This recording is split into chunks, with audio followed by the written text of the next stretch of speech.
E nós estamos de volta com todos vocês na nossa programação, o programa Entrevistas. Ao meu lado agora está o vereador Renato Zucolotto, vai conversar um pouquinho com a gente, fazer um balanço do mandato. Vereador Renato Zucolotto, que tem um vasto currículo na área do direito aí, direito processual civil, especialização em direito educacional, direito público, enfim. Me parece, Renato, que nessa trajetória sua de 8 anos aqui na casa, parece que você sabia muito bem o que estava fazendo quando trabalhava com projetos e com os processos da casa. Não é à toa que durante 3 anos você foi presidente da CCJ e ainda é. Eu estou certo de pensar assim? Sim. Eu chego à Câmara depois de 32 anos de serviços prestados no Fórum Federal e como docente na área de direito processual civil, direito constitucional. Então eu chego com uma bagagem de conhecimento técnico específico bastante grande. E aqui na Câmara, eu não vou dizer que não tenha me ajudado, porque atrás de todos os grandes projetos que tramitaram nesses 8 anos pela Câmara Municipal, eu posso dizer que tive a alegria e a felicidade de participar da formatação de todos eles, né? E o que eu tenho percebido, infelizmente, é que na representação eleitoral, quando o eleitor vai às urnas escolher o seu representante, eu acho que ele procura uma pessoa que se parece ao modo de trabalho com ele. Então, essa formação jurídica, essa formação técnica, me parece que pesa pouco na escolha do eleitor. Então, enquanto eu estava vendo alguns números da minha legislatura, para que você tenha uma ideia, eu relatei 672 projetos de lei e projetos de lei complementares, que são os projetos mais robustos em termos de legislatura. Então, 672 projetos é um número muito grande, muito significativo. E certamente os colegas vereadores, quando iam votar um projeto, que viam parecer da CCJ exarado por mim, tinham a segurança e a confiança de, no quesito legalidade e constitucionalidade, eles podiam ir tranquilo. Quanto ao mérito do projeto, o projeto pode ser constitucional, pode ser legal, mas pode não ser no mérito do interesse daquele vereador. Então, quanto ao mérito, não tem discussão nenhuma. Mas, enquanto eu estava trabalhando aqui na Câmara, certamente os vereadores estavam fazendo um trabalho de campo, né?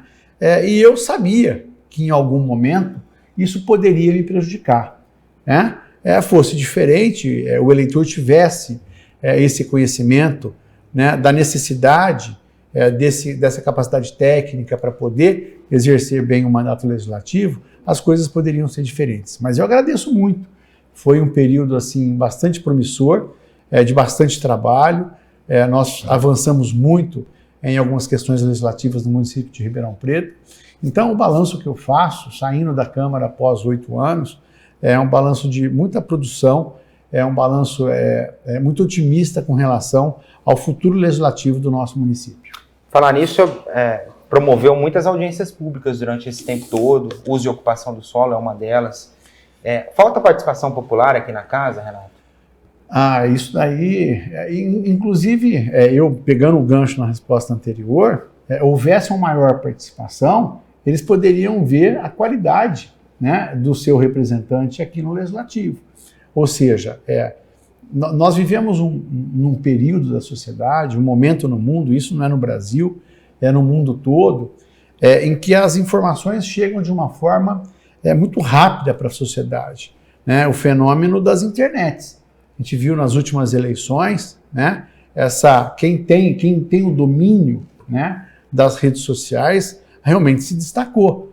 Nós vimos aqui em Ribeirão Preto um candidato que foi eleito com um trabalho exclusivamente nas redes sociais, né? Então, essa participação popular, ela não se dá de um modo muito concreto nas redes sociais, porque eu faço recortes, né? Eu posso pegar momentos da minha vida legislativa e colocar nas redes sociais.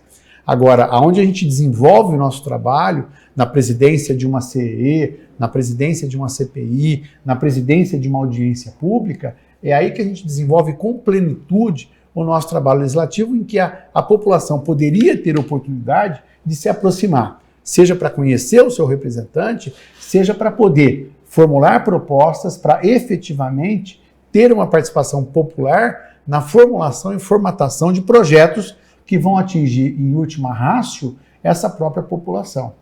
Você diz da Lei 3175, Lei Complementar, que é a lei complementar que disciplinou o parcelamento, uso e ocupação de solo aqui na Câmara Municipal.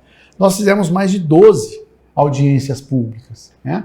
E, lamentavelmente, houve uma participação muito pequena da população, né? Nós percebemos que alguns bairros que têm uma representação associativa mais efetiva terminaram vindo à Câmara, né? E aí conseguiram êxito, inclusive com a retirada de algumas emendas. Eu cito, por exemplo, o bairro do Jardim Canadá, que é um bairro muito organizado em termos de associação, e que tinham 4 emendas do Jardim Canadá e que faziam propostas de mudança no uso de solo do Jardim Canadá. E aí, através dessa participação popular, essas emendas foram suprimidas ou retiradas pelos seus autores, atendendo um apelo de quem? Justamente da Associação de Bairros. Então isso foi uma vitória popular diante da pressão que fizeram junto aos vereadores que propuseram essas emendas. Enquanto o senhor falava agora, passo umas imagens de momentos do senhor aqui nessa casa, né, durante os anos, entrevistas para a TV Câmara, né, audiências que o senhor promoveu, comissões que o senhor participou, a gente está vendo algumas imagens. Foi um prazer ter sido vereador nesses 8 anos, porque a gente conversa com as pessoas aí fora, eu não quero nem saber de política. Primeira coisa que a pessoa fala. Eu não quero nem saber de casa política. Foi um prazer ter sido vereador aqui? Mas eu não tenho dúvida nenhuma, né? O fato de ter participado da vida política da minha cidade, é uma cidade que deu tanto para mim, né? E que agora me deu o meu neto, Otto, né? É motivo de alegria. Eu tenho visto a insatisfação e nada mais concreto do que o resultado das eleições desse ano. Isso demonstra a insatisfação e a falência do sistema político atual. Nós tivemos maior número de votos branco, nulo e abstenção do que o voto nos candidatos. O deputado Ricardo Silva, que foi eleito prefeito, ele perdeu em número de votos para branco, nulo e abstenção. Isso mostra a falência do nosso sistema político. Ou seja, se não houver uma profunda reforma política, essa insatisfação vai aumentar cada vez mais. As pessoas falam que o voto no Brasil é obrigatório. Na verdade, é uma hipocrisia, porque você pagar aí uma multa de 3 cruzeiros, R$3, né, por não vir votar, isso é hipocrisia. Ou seja, o voto é obrigatório apenas no papel, porque as sanções aplicadas a quem não vota são muito pequenas, né? Alguns jovens que não votam podem ter dificuldade em encontrar emprego no mercado de trabalho, mas algumas pessoas que eventualmente já estão colocadas, que não têm necessidade de apresentar a certidão de quitação eleitoral, qual é a repercussão que vai ter na vida do cidadão o não comparecimento às urnas? Zero. Zero. Ou seja, o que nós precisamos urgentemente na sociedade civil brasileira são 2 coisas. Primeiro, ações políticas. Os políticos, vereadores, deputados estaduais, deputados federais, prefeitos, governadores, precisam dar bons exemplos, né? O bom exemplo da gestão da coisa pública vai fazer com que retorne a credibilidade no homem público. Eu, graças a Deus, eu saio de cabeça erguida.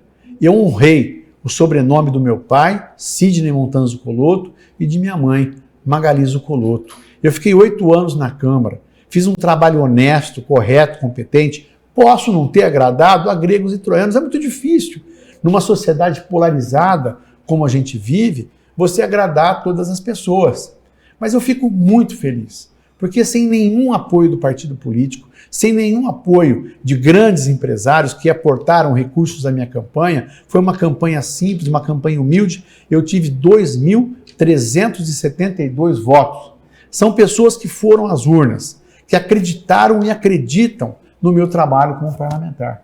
Então, eu respondendo a sua pergunta de forma direta, eu saio honrado, saio gratificado e saio feliz por ter contribuído para a construção de uma cidade melhor. Nesse período, o senhor dialogou muito com a prefeitura, né, com o prefeito Duarte Nogueira, O senhor citou já o prefeito Ricardo Silva, que vai assumir daqui uns dias, né, a cidade de Ribeirão Preto. Qual que é a sua expectativa para essa nova gestão, Zuccolotto? Olha, eu acho que o prefeito Ricardo Silva, o prefeito eleito, ele amadureceu muito. E amadureceu por conta dos cargos que ocupou na gestão pública. Foi vereador, foi secretário de Estado, foi deputado federal, depois reeleito deputado federal. E nesse período em que ele esteve em Brasília, ele, como eu na Câmara, quando a gente chega, ele é novo, ele é um rapaz que não fez 40 anos ainda, e ele chega cheio de vontade, mas ele chega cheio de vontade, acrescido e somado a um período em que ele pôde dialogar com as pessoas e especialmente, verificar que a política se faz construindo com o diálogo. Quando eu cheguei na Câmara, eu ainda incipiente na política, novato na política, neófito que era, eu cheguei na Câmara cheio de vontade, querendo realmente mudar o mundo. E a gente percebe que num órgão colegiado como é a Câmara, você precisa transigir. Você não pode transigir com os seus valores, com os seus princípios, mas para que você consiga avançar na construção de uma política, na construção de um projeto político, você precisa conversar e dialogar com a oposição, com a situação, conversar com o executivo, conversar com os secretários, para que assim você possa fazer, né, uma gestão política do seu mandato. Eu saio muito diferente daquele Renato que entrou na Câmara Municipal. Sai uma pessoa mais madura, muito mais amadurecida, mas também, em algumas situações, me sentindo com um sentimento de impotência. Porque tantas coisas que eu trouxe no meu ideal, tantas coisas que eu trouxe nos meus sonhos, eu não consegui realizar na Câmara Municipal. Por quê? Por conta das dificuldades que tem. As pessoas não sabem o que é ser vereador. As pessoas acham que o vereador tem poderes sobrenaturais, né? Que eu posso chegar aqui e fazer aquilo que eu quiser. E como presidente da CCJ, especialmente, eu percebo que você tem limitações de ordem material que vêm esculpidas na Constituição Federal, na Constituição Estadual, e que limitam o trabalho do vereador.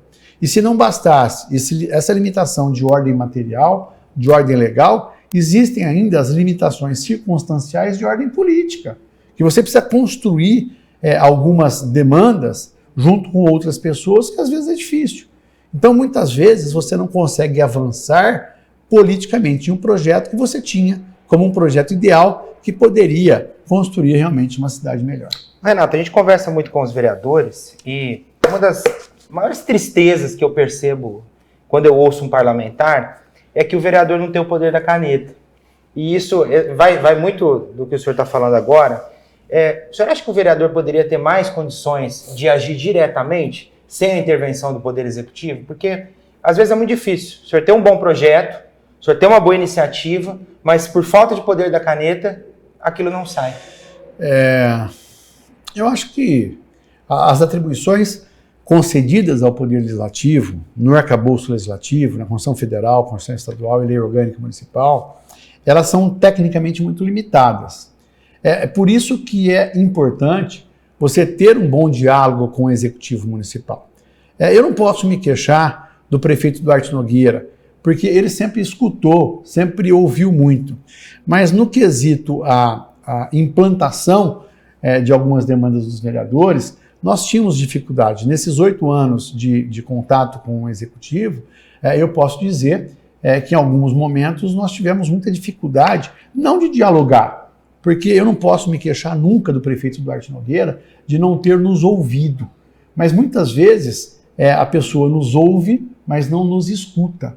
Ou seja, aquela escuta ativa de que nós falamos numa conciliação. É aquela escuta onde as pessoas ouvem, as pessoas amadurecem essa ideia e podem efetivamente colocar em prática. Então, alguns projetos deixaram de ser realizados por falta dessa sintonia entre Poder Legislativo e Poder Executivo. E aí, na verdade, a Constituição fala que quem executa é o Executivo, né? E infelizmente a gente tem que nos conformar com essa situação de que o Legislativo fiscaliza, legisla e quem executa é o Poder Executivo. Eu falei sobre isso nas emendas impositivas. Foi um projeto que eu cheguei a discutir com a sociedade civil, cheguei a discutir com o Executivo e não implementei em razão de algumas dificuldades políticas e materiais que eu tive. Mas eu vejo com bons olhos.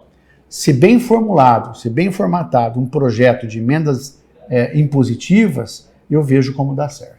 A gente sabe que o senhor tem uma vida profissional bastante ativa, né? Servidor da Justiça Federal, professor universitário, e agora tem no seu currículo também ter sido vereador dessa Casa de Leis.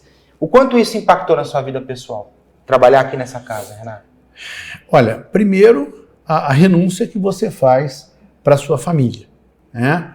Eu pude acumular, com base no artigo 38 da Constituição Federal, eu pude acumular as funções de servidor federal como vereador da Câmara Municipal de Ribeirão Preto, né? Especialmente depois da pandemia, né, em que o mundo experimenta novas formas de prestação de trabalho, né? Então, na Justiça Federal, enquanto eu fazia as audiências, eu precisava ter um trabalho presencial. Eu sou servidor de uma vara de lavagem de dinheiro, em que as audiências sempre foram presenciais. Então, isso me acresceu muito na carreira de servidor público, porque é um momento de muito crescimento pessoal. Você vê o juiz presidir uma audiência, especialmente o doutor Augusto Martinez Pérez, que era um juiz experimentadíssimo, né? Então, isso realmente trouxe um crescimento pessoal muito grande. Renúncia da família, porque você, invariavelmente, você vai para o fórum, vem para a Câmara. Então, foram 8 anos muito corridos, né, em que a minha família teve essa renúncia da minha presença em casa, mas eu falo que a satisfação pessoal de ter participado da vida pública da minha cidade, dessas atividades públicas e políticas, me fizeram muito feliz. O senhor deve ter contato com algum dos vereadores que são eleitos, alguns vereadores novos que assumirão a partir de 2025. Qual conselho o senhor deixa para essas pessoas? Eu já conversei com alguns vereadores que me procuraram e eu falo que o nosso exemplo, infelizmente, não serve. Quer dizer, a gente precisa trilhar o caminho para poder aprender. E o que eu pude falar para alguns vereadores que foram eleitos e que assumirão a cadeira é exatamente exercer essa tolerância, essa paciência, porque você conviver em um órgão colegiado implica em renúncia de algumas vontades, de alguns desejos pessoais, em nome de um desejo coletivo.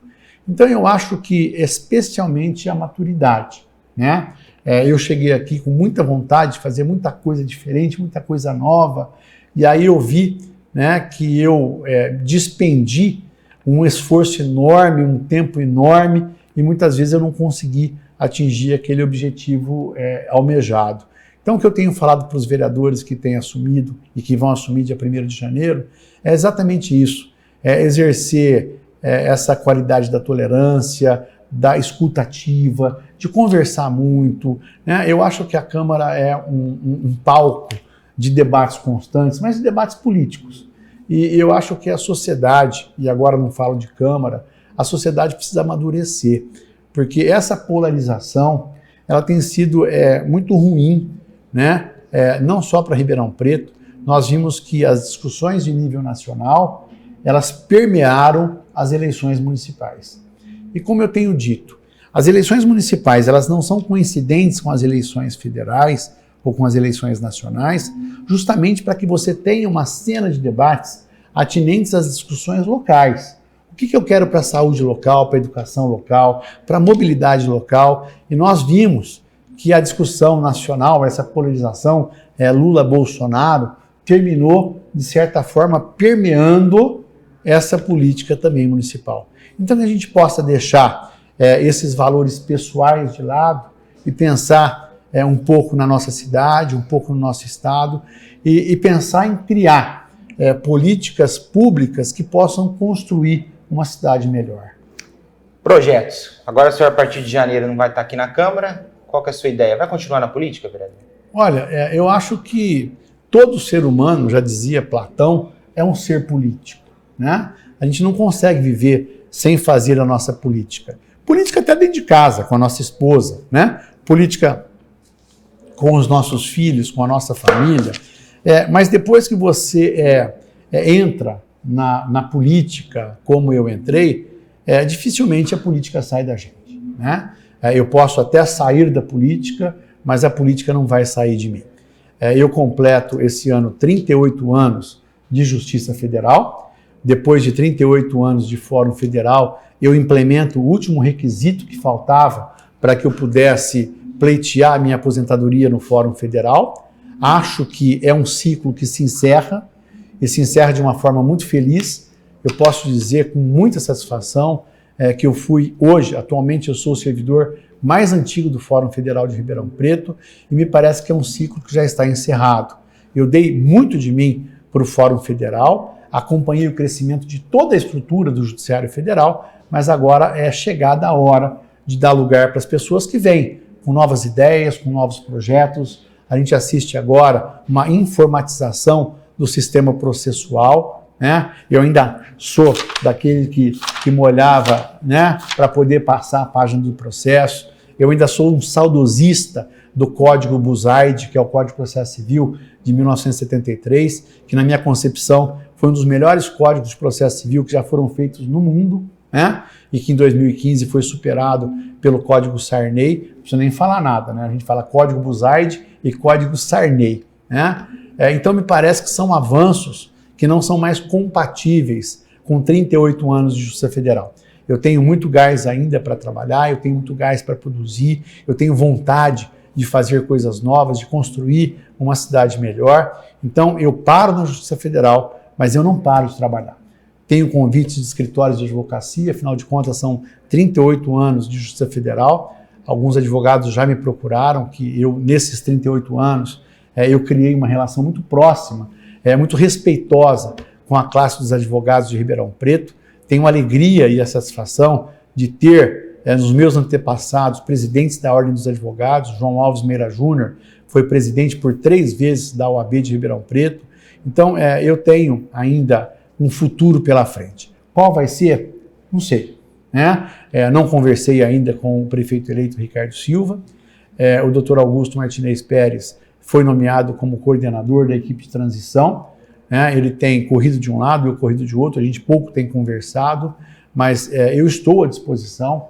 E não é com cargo não, Carla. Eu tenho, graças a Deus, uma vida econômica financeira com o salário que eu ganho na Justiça Federal. Não é muito, eu não fiquei rico, não amealhei fortuna durante a minha carreira de servidor público, mas o suficiente para ter uma vida digna, uma vida para proporcionar uma vida para a minha família com dignidade. Então, o que eu procuro hoje é fortalecer esse trabalho político da nossa cidade, construindo e trabalhando para que a gente tenha cada vez mais uma sociedade mais evoluída. Vou pegar um gancho que você falou do judiciário aí. Tem se falado muito, né? Antigamente ninguém falava muito do STF, o povão mesmo não falava, né? O senhor que trabalha com a justiça, o senhor acha que o STF ele vai além daquilo que é a sua competência? Porque muito tem se falado hoje. Qual que é a sua opinião sobre isso, vereador? Olha, eu pouquíssimas vezes, talvez até tenha sido um erro estratégico, né? Eu não tenha subido na tribuna para atacar quem quer que seja. Alexandre de Moraes, que hoje é Xandão, cabeça de ovo, não sei o que lá, tal. E as pessoas veem isso, Carla, como uma falta de posicionamento, né? Não é que as pessoas cobram o posicionamento do vereador. Eles querem que o vereador tenha o posicionamento deles. Sim. Né? Ou seja, a sociedade hoje não quer que você se posicione. A sociedade quer que você se posicione como eles querem que você seja. Né? E eu acho muito ruim, até porque não é responsabilidade da Câmara Municipal falar mal do Judiciário Federal, do Supremo. Como servidor do Judiciário, como cidadão, me parece que o Supremo se excede em muitas coisas. Eu acho que em determinados momentos o Poder Judiciário foi importante, como tem um termo norte-americano que é check and balances, né? Que são os freios e contrapesos. Né? Numa democracia, nós precisamos ter a palavra final. E quem dá a palavra final num sistema democrático é o Poder Judiciário. Então, em muitas situações, o Supremo Tribunal Federal ter dado a sua palavra final e, de certa forma, com firmeza, foi importante. Mas me parece que se perderam. Né? Hoje, a qualidade dos ministros do Supremo estão sendo colocadas em xeque. Né? Eu sou do tempo que nós tínhamos um Paulo Brossard, um Célio Borja, né? Um Nery da Silveira, um Aliomar Balieiro, um Moreira Alves, que era um juiz da mais altíssima qualidade. E você veja, quando eu era novo, fazia direito, você não via um ministro do Supremo Tribunal Federal dando entrevista, falando sobre os processos que estavam sob sua jurisdição. Hoje, a gente vê os ministros, né, na Roda Viva, em programas de debate, né, dando opinião sobre projetos, sobre o processo que eles vão julgar. Então, me parece que é chegada a hora de, nesse sistema de reforma política, o Poder Judiciário também ser reformado. Me parece que é urgente, que é premente, que os ministros do Supremo tenham, primeiro, algum tipo de qualificação. Não me parece que seria mais adequado que fossem juízes de carreira, mas que houvesse um filtro, né? Porque hoje, para ser ministro do Supremo Tribunal Federal, basta que você seja maior de 35, tenha notável saber jurídico, reputação ilibada. O que é reputação ilibada? Nós já vimos alguns ministros que foram indicados para o Supremo, né? Inclusive ministros recentes, que não têm reputação ilibada.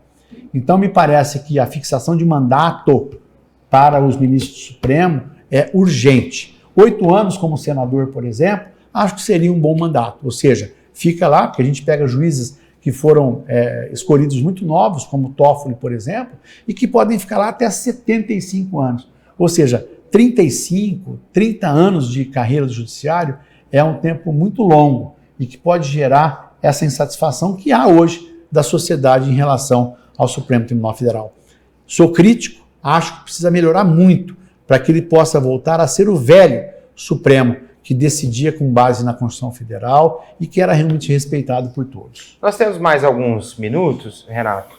Afinal de contas, como o senhor bem mesmo falou, teve uma boa votação, mais de 2.000 votos. Eu queria que o senhor deixasse uma palavra final em quem confiou o voto no senhor e para a população de Ribeirão Preto, por favor. Eu tenho absoluta certeza e convicção que o sistema representativo ele está falido. Nosso sistema político está falido. Mas eu tenho tido a alegria e a satisfação de encontrar pessoas que votaram em mim, que têm a satisfação de dizer, vereador, eu votei em você e eu me sinto representado. Essa é a satisfação pessoal de ter tido 2.372 votos. Com um trabalho que é difícil. É igual ao saneamento básico, que não aparece. Eu não fiz um mandato populista, eu não fiz um mandato demagógico. O meu gabinete não tinha cabos eleitorais, não tinha pessoas que ficavam nas ruas atrás de voto. Eu tinha pessoas que eram eminentemente técnicas e que trabalhavam para efetivamente fazer com que o Legislativo fosse alçado à sua condição de um dos poderes constituídos da cidade de Ribeirão Preto. Então, muito embora eu não tenha obtido o número de votos suficientes para me eleger, eu fiquei na primeira suplência. Acho que o sistema partidário também merece uma reflexão maior, uma vez que eu não recebi nenhuma ajuda do meu partido, muito pelo contrário, o que ele pôde fazer para me prejudicar, para me atrapalhar, ele fez. E eu lamento que eu não serei mais vereador, porque eu me reconheço, e isso daí, sem nenhuma falsa modéstia, eu me sinto agora muito mais maduro, muito mais preparado para poder exercer o meu mandato com capacidade técnica e com conhecimento para realmente fazer um legislativo melhor. Vereador, muito obrigado por ter aceito o nosso convite mais uma vez. Imagina, como eu afirmei, eu só tenho a agradecer todos os servidores da Câmara Municipal, que foram muito gentis no trato, que realmente trabalham para construir uma Câmara melhor. Verifico que todos são muito dedicados. Às vezes a gente fica aqui até as 10, 10h30, 11 horas da noite, tem as sessões solenes, as audiências públicas, e todos muito responsáveis com as suas funções, com o seu trabalho.